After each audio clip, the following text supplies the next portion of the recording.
we just saw Onward! This movie was okay. Yeah, I all right.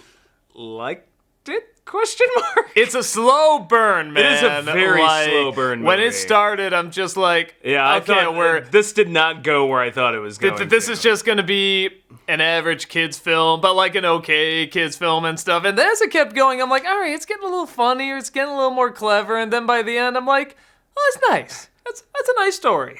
Honestly, by the end of it, I thought the direction it went was actually too good for the setting. For like where it started, for the setting they gave it. Yeah, I'm honestly like, I did not expect it to suddenly get this good. Mm-hmm. To the point where I'm just kind of like, I don't know what to make. Like the tone in this movie is so odd.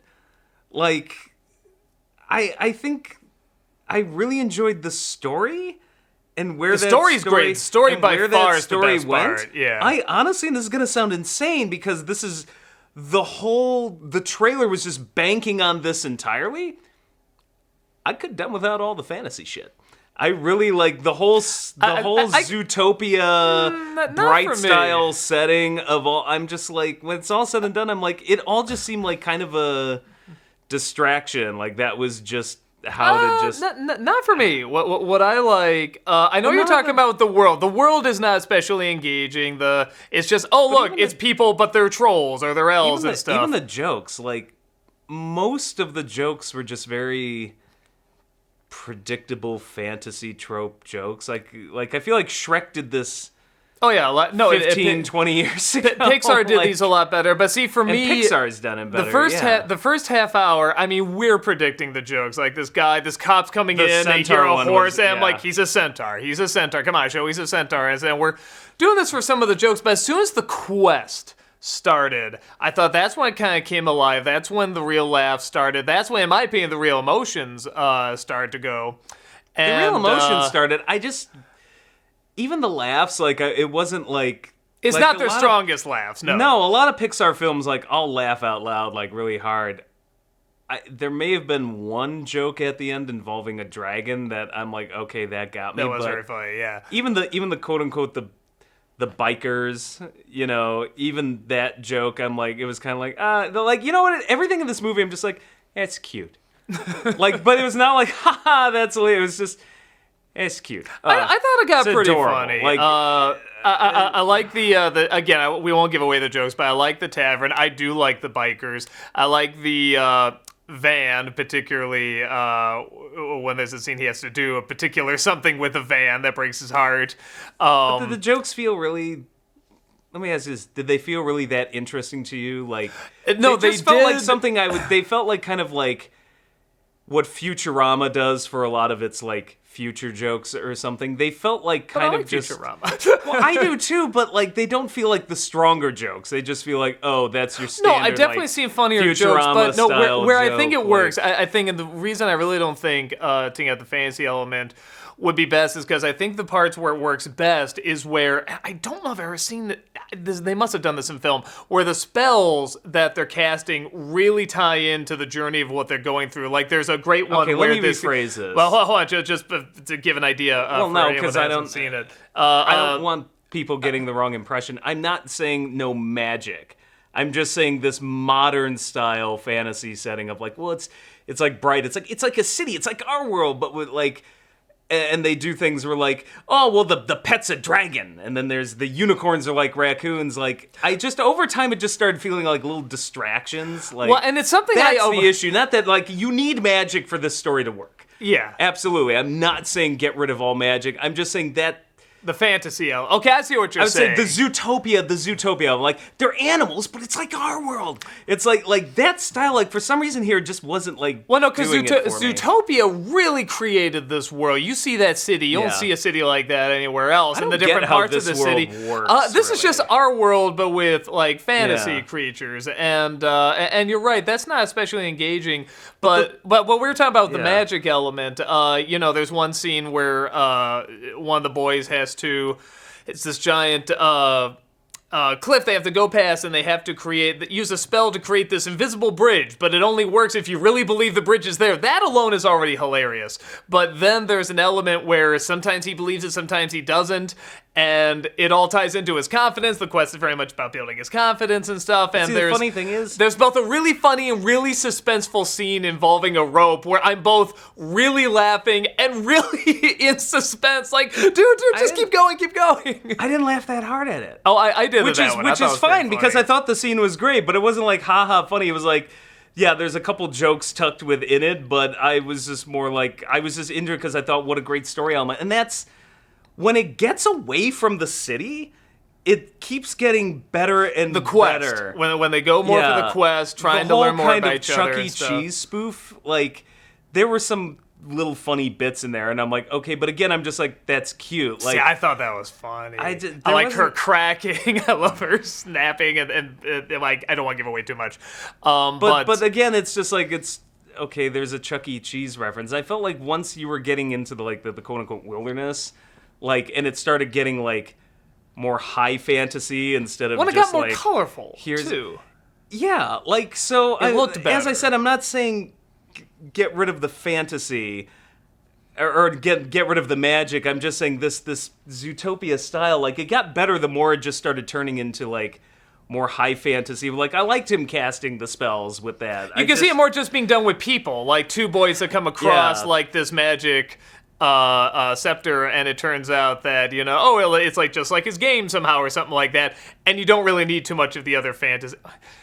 There's a few jokes there, like the fairies really do make me laugh. There's nothing wrong with the fairies, but the fairies wouldn't be enough where I'm just like, oh, make the whole movie like I needed that. Like, if we don't have the fairies, this... Because, okay, well, let's talk about this.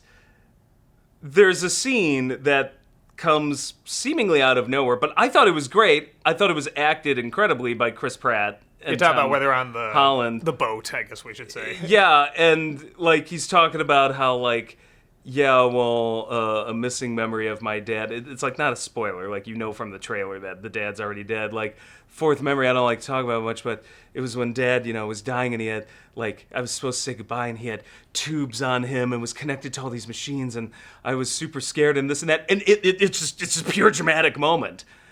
And I'm like, this is a great scene, but it's sandwiched. Like, they're riding a giant Cheeto or cheese puff. It's sandwiched between all these other goofy scenes, and I'm like, maybe this would have worked. Centaurs and elves and stuff are chasing him. I'm like, maybe this would have worked better if it just decided, you know what, there'll be a laugh here or there, but, like, let's play this movie mostly straight. Because very few of the jokes really, like, worked for me in a way I'm like, I needed that joke. Well, even early on, the first half hour, which I thought, like, oh, man, I don't know if this is going to work, there is constant music throughout this whole thing. And it's music like, you know, do like that kind of music, or the winds go, whoa, whoa. And there's so many scenes where I'm like, this would be more powerful if there, or this would be more interesting if there was just no music. But again, once the quest starts, I feel like, well, okay, the music can pick up. Everything, maybe the reason I got a lot of laughs as it went on is I was getting more invested. Like that bridge scene, if I wasn't in suspense for the character, I wouldn't find it as funny. Well, it works because the bridge scene's really good. Yeah. It forwards the story. It's a great metaphor in and of itself. Like, so many things leading up to the later stuff just felt like...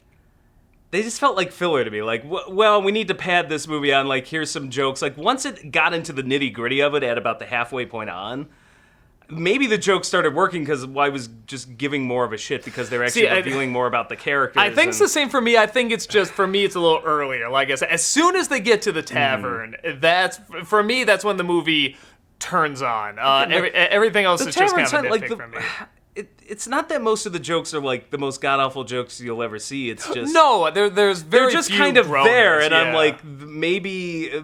But then we've got like, and Dad had tubes down his throat, and I had to say goodbye, and I couldn't, and then he died. And I'm like, that's a great scene. I kind of wish, like, I don't want it that heavy throughout the whole movie, but I'm like, it makes that scene kind of like a little weirder, though, when you've got like weird jokes. I feel like Coco did this better. Well, a lot of Pixar films did this better, sure. Yeah, but that's what kills me is I really love the story. I honestly think this is one of the better stories that they've got for where it goes. And the ending, I thought, like, how it plays out is actually really brilliant. There are consequences.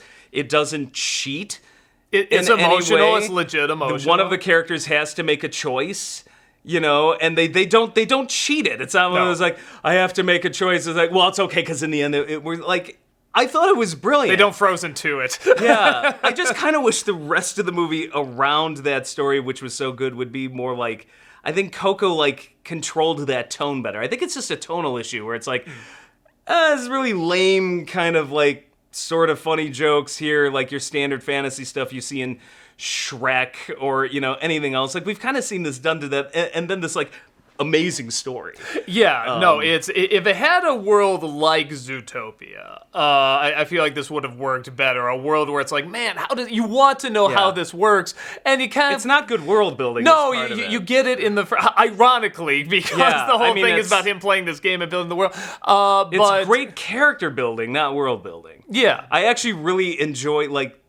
I loved all the characters a lot by the end of it. I'm really surprised how much they took me a little bit. Like I said, the first half hour is not what the trailer told me. The trailer, I thought this was gonna be, it's gonna be a really cute world, but I'm not gonna be into the characters. It's the opposite. I couldn't give two shits about this world. I honestly think it's not that interesting. I don't think it was that well thought out. But the characters, man, I could watch them all day. Well, and again, the journey is very well, and like you said, the story is very, very good. So I mean, in my opinion, I say check it out, not just as, it's an okay kids movie, but it's like, it does build to something good. So if you're watching it and you're just like, man, I should just drop my kids off and that's it. It's like, stay with it. It does build to some good stuff. I think this is the lost great Pixar movie, where it's like, this could have been great. I wish... I'm with you. Like, for me, it needed more laughs. It needed more world building. Because I'd be like, man, this would be great if it had that. Like, that story is so strong.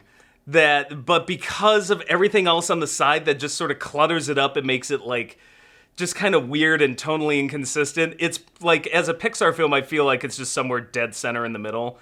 Like, it's not bad. Like, No. There are some Pixar films I'm like, The Good Dinosaur is like an hour and a half of my time I'll never get back. Yeah. So it's not like that, but it's definitely like in the middle somewhere where it's like, oh yeah, like they've had really great ones that are better than this, but I mean, there's been a lot worse. But I do feel sad that I'm like, I feel like this could have been really great. Yeah, you know what it is too? I almost want to push it more because Christ, it's something original from Disney. Jesus Christ. I agree. If there's and they have another one coming out next year with Soul that looks really interesting. I'm just like, okay, I'll say this. I'll take your okay original stuff over your terrible remakes. It's tonal inconsistency makes it more interesting than a lot of other things we've seen just in the past year or even this year.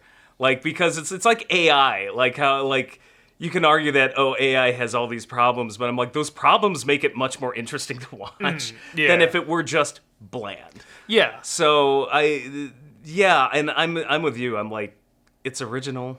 Yeah. And Disney just isn't doing that. It's not Pixar's best, but it's not like... But it's good. Cars 8 or Toy Story 7 or, you know. I say check it out. Tried. I say even if some parts, I mean, and you might like the first half hour, you might be like, this is fine, in which case, great, you know, enjoy it all. It'll just get better and better. Its heart is really in the right place. Yeah. It's a very... Well, Pixar rarely...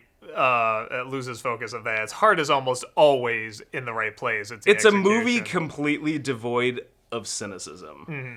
But unlike some other movies that have been out lately, like, I just was more invested when it finally got there. Like, it took forever but I was just more invested in the character because it was telling us stuff about the characters. It wasn't just like, oh, here's no backstory, here's no anything for any character. Like, so I give it credit for being really, like, non-cynical. We just came off of watching, like, I was saying that about the first Spider-Man movie. I appreciate, or really any of the first two Raimi films, I appreciate how uncynical it is versus Spider-Man 3, which was, I thought, a very cynical movie. But so yeah, like, I like it for that. Dora the Explorer was another one where I just thought, you know what, this is just so cute. I love going from Onward to Spider-Man to Dora the Explorer. No, I thought, like, that movie was way better than it had any right to be. No, I know what you're saying. No, so we like it. Like I said, it's definitely a little bit of a slow burn, but when it gets there, it's like it's worth the journey. It's weird. You're just gonna have to just be like, this is weird, and you know, like Not like crazy wow weird, just like, that's a little odd. It's like Sonic. I think it's like odd. Sonic. It's just going to depend. Like, your mileage is just going to vary depending on what you're looking for. So, maybe you'll like it, maybe you won't, but it's definitely not perfect. But it was interesting. Yeah. I'll give it that. I liked it. I'm definitely glad I saw it. I recommend it. It's not one of Pixar's best, but it's definitely not their worst either. I'm with you. It's a middle of the road. I'd even say leaning upward. It's like, again, I really want to encourage more original Disney Pixar stuff. So please, but more like this. Let's even take Disney stuff. Oh, and there's a Simpsons cartoon before it, which is really weird to me. Which I'm like, I just remember turning to me. It's like Disney welcomes the Simpsons. Like, and I'm like, what universe am I in? And then they had the Grace Films thing with Mickey Mouse in there. Mickey Mouse in it. I'm like I feel like bizarre. I'm in the fucking Twilight Zone. It was cute. Yeah, the cartoon was fine. It's probably the first time I've been invested in anything Simpsons for years. Yeah. There it is. I say check it out. Takes a second to get there, but when it does, it's well worth it. So that's about it. We will see you next time. Take care.